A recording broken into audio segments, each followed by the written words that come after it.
మధ్యప్రదేశ్లో లింగ మార్పిడి సర్జరీలు రికార్డు స్థాయిలో నమోదవుతున్నాయి. మరి ముఖ్యంగా మగవాళ్లు ఆడవాళ్లుగా మారుతున్న సందర్భాలే ఎక్కువగా ఉన్నాయి. ఎయిమ్స్ భోపాల్ డాక్టర్ల సమాచారం ప్రకారం జస్ట్ ఒక్క సంవత్సరంలోనే 5 కేసులు నమోదయ్యాయట.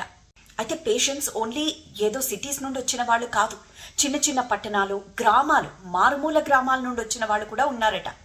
లైక్ రేవా, ఇందోర్, అలానే కొన్ని ప్రదేశాలు రాజ్గర్ లాంటి ప్రాంతాల నుండి కూడా చాలా మంది వచ్చి లింగ మార్పిళ్లు జరుపుకుంటున్నారంట. కొన్ని కేసెస్లో బుల్లింగ్ అంటే తామున్న జెండర్ అంటే ఒక మేల్ ఫీమేల్గా తనను తాను గుర్తించుకోవడం, ఆ తర్వాత సమాజంలో బుల్లింగ్ను ఎదుర్కోవడం, ఈ సమస్యలన్నీ ఎదురైన తర్వాత వాళ్ళు లింగ మార్పిడికి మొగ్గు చూపుతున్నారట. అలానే ఇందోర్లోని ఒక కేసులో అయితే సర్జరీ ఫెయిల్ అయింది, మళ్ళీ కరెక్టివ్ ట్రీట్మెంట్ కొనసాగుతోంది. అయితే లింగ మార్పిడి అంత ఈజీ ఏమీ కాదు, అది చాలా లాంగ్ ప్రొసీజర్, చాలా జాగ్రత్తగా చేయాల్సిన ప్రొసీజర్.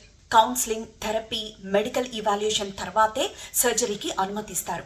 అయితే ఇక్కడ financial stability and family support చాలా important and major role play చేస్తుంది. అయితే మారుతున్న ఈ ట్రెండ్ పై అవగాహన, అలానే సమాజంలో యాక్సెప్టెన్స్, అలానే తమను తాము ఉన్న జెండర్ కాకుండా ఆపోజిట్ జెండర్ గా తమను తాము గుర్తించుకోవడం, ఇవన్నీ రోజు రోజుకి పెరుగుతూ వస్తోంది.